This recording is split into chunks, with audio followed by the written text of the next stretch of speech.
bar downstairs, run by two old people. The sandwich bar. Sandwiches there? Yeah, but it closes when you go down to the stairs on the left side. So you turn right to meet us, but it's straight ahead. That's the only place where you have sandwiches and salads. They have they don't have like a food court? Nope. Or something like that? Oh, just stuff you with sugar. Just colorful popcorn. Yeah, and democratic. Democratic. Democratic popcorn. Even the way you say progressive, for us, progressive is not the left wing. It's the right wing in Europe. So even the conception of politics. So when I'm doing the reports, I have to be careful with that because left people are not progressives. Progressive people in... That's quite interesting, yeah. Actually. João Ricardo de Vasconcelos. Right. That's I get that right? Yeah. From RTP. Yes.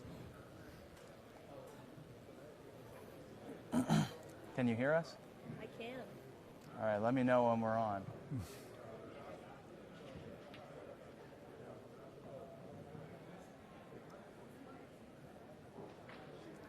Hey everybody on Facebook. This is the first of many, hopefully, Facebook Lives we plan on hosting here from the Media Filing Center in Des Moines. Right now I am joined with a journalist from Portugal. This is João de Ricardo de Vasconcelos. Correct. From RTP. That's right. First of all, why don't you tell us a little bit about your organization? It's a public news organization out of Portugal. And what brings you here to Iowa? It was the first one to exist in Portugal. Before there were private broadcasters. Now there's other two companies. We are the public one, like BBC if you want, or PBS here in the States. And we always had international correspondents in key countries in the world. So we have in Russia, we have here in the States, we have in Brazil because it was a former colony and they speak Portuguese. We have in several countries in Africa, also in France and also in Brussels because of the European Union that rules also our country. Yeah. So you have a large international presence, and I think it's interesting, though, especially for potentially our viewers at home, to know that there are at least 1,500, but we've heard as many as 2,300, 2,300 journalists from around the world that are here in Iowa, in Des Moines, covering the Iowa caucuses. That kind of goes to show just how big a deal this is, not just here for our country, but around the world. Why is that, you think? So it's also because the United States still stands like a role model for how everything else will go in the other countries. Maybe it's not just about democracy because politics here run differently than, for instance, in my country you have a parliamentary system. Here we have a presidential one. So our executive branch is with the prime minister, not with the president. So it's not about just doing politics, but understanding how does it work, the system, beyond politics. How do people feel? How do they vote? What are the key issues? Because you set the trends. So it's about trend setting and people being able to follow it, understanding it, and probably managing to see what's coming into their country afterwards, because we still are very attached to the American way of life. The U.S. government is a unique system in the world. It kind of stands alone with its constitution and its three branches of government. It also stands alone, I think, in terms of its intensity and the amount of money that is involved in our presidential elections. So talk about that a little bit and how Portugal views the U.S. electoral system. I mean, it lasts for forever and ever, right? It goes on for months. We've been here in Iowa. And you have elections every 2 years. So. Yes, elections every 2 years. Talk about that and how that's kind of perceived in your country. I think the way I try to tell the stories is not always about financing or the way the money is managed, because for instance, in Portugal, the elections are always carried on with public revenues. So it's the state that gives the main parties the money so that they can rule their campaigns. Even if you're an independent, you also have to register yourself and apply for the money for it. And then you have to pay to the constitutional court. You have to at the end of the campaign tell how much money you spent, what kind of stuff you spent. So but that's a big part of the election coverage here. Which campaign spent how much money in which states? But we try to stay clear from the lobbying system, from the funding, who has interest in you being elected. It doesn't mean it's more clear. Probably sometimes it isn't, right?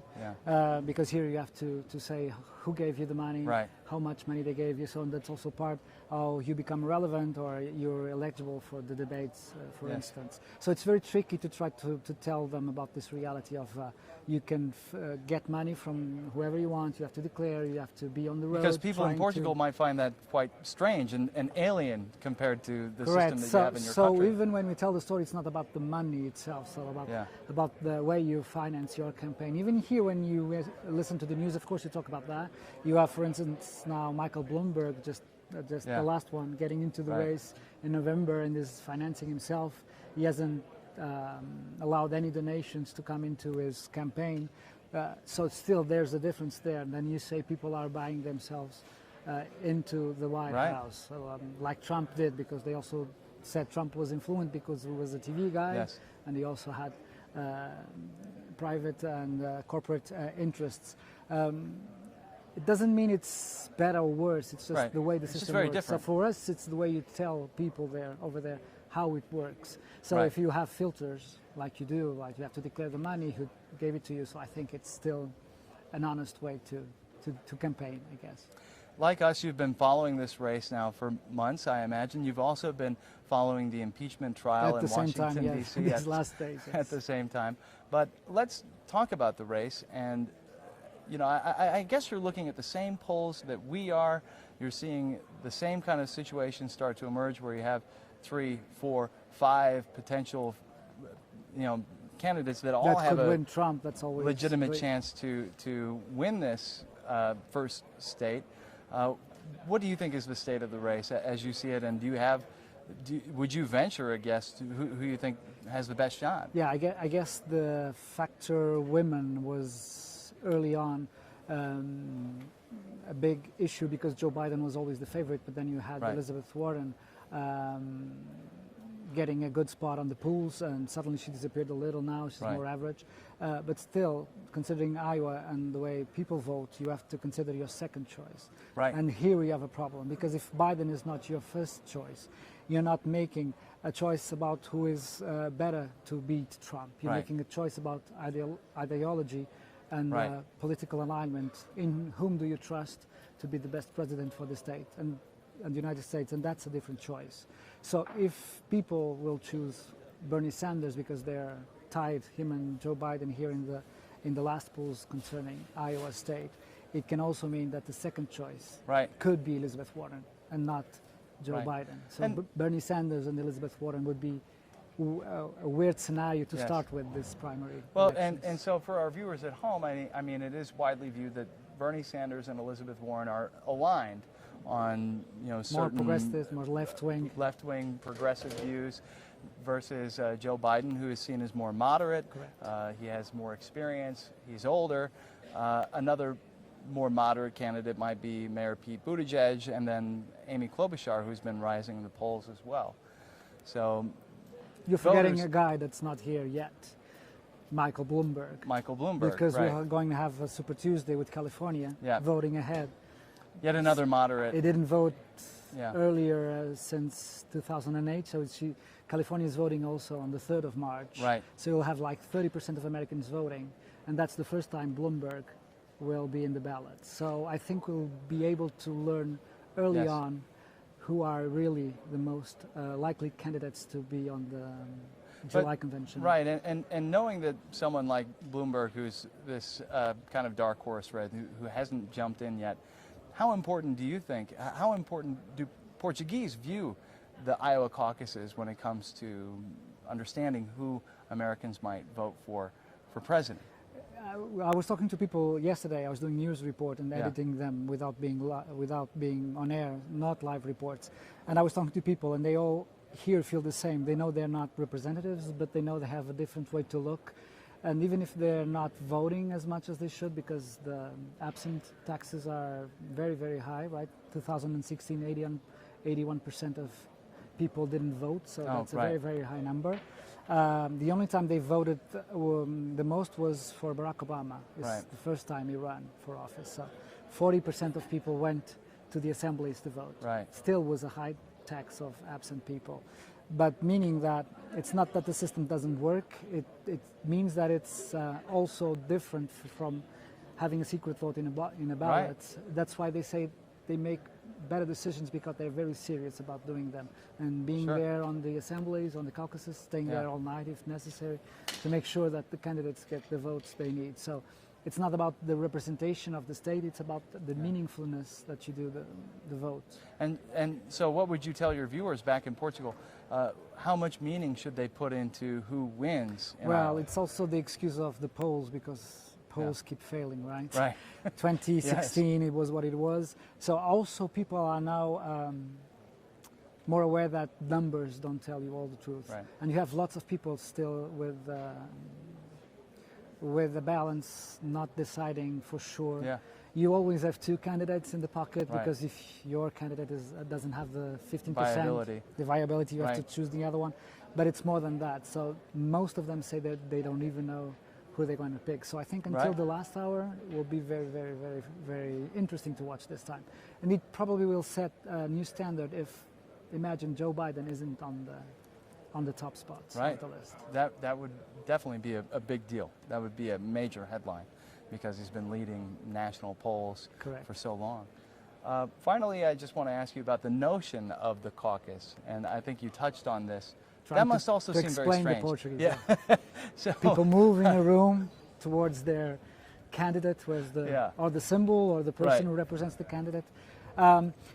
It's like we still have small parishes in Portugal, and you still do lots of things by popular consent, meaning that you gather and you make decisions. There's even some small villages between Portugal and Spain where they still do this kind of caucuses. Oh, interesting. It's like a neighbor's council, Wow. and you make decisions for your hometown. So this is a big step, because this is a political and national issue, because what you do here matters, right? You have 41 delegates and 8 super delegates, so what you do here matters. But this way makes people look at it like if the democracy is something that you actually can exert. You're there practicing democracy. It's just not the secret ballot that you don't care about. It seems like you care more about exactly what you're doing here. You actually put your face to your Correct. vote. Yes. Yeah. Correct. I wonder if Hannah, do we have any comments or anything from viewers? Or okay. A lot of people saying hello. Okay. Well, hello once again, everybody. And we Olá in Portuguese. In Portuguese. We are here with Ricardo from RTP.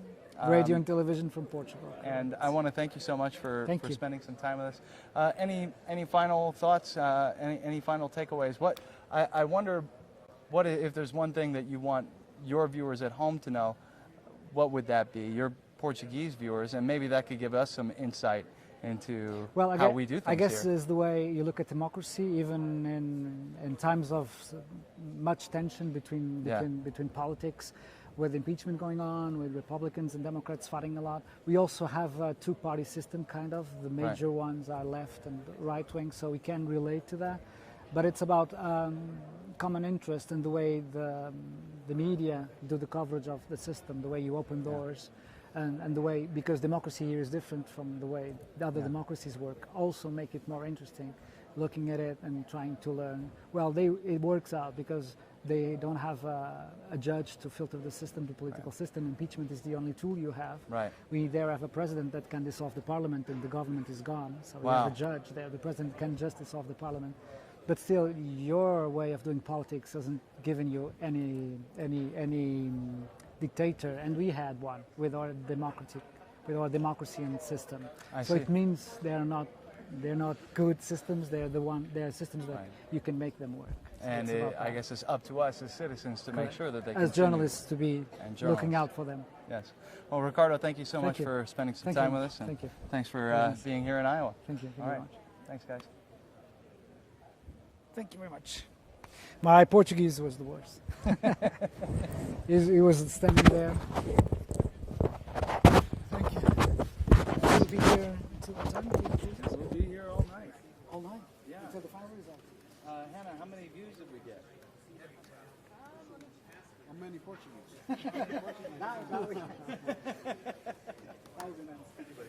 maybe now I can, if you want to do this in Portuguese for your viewers.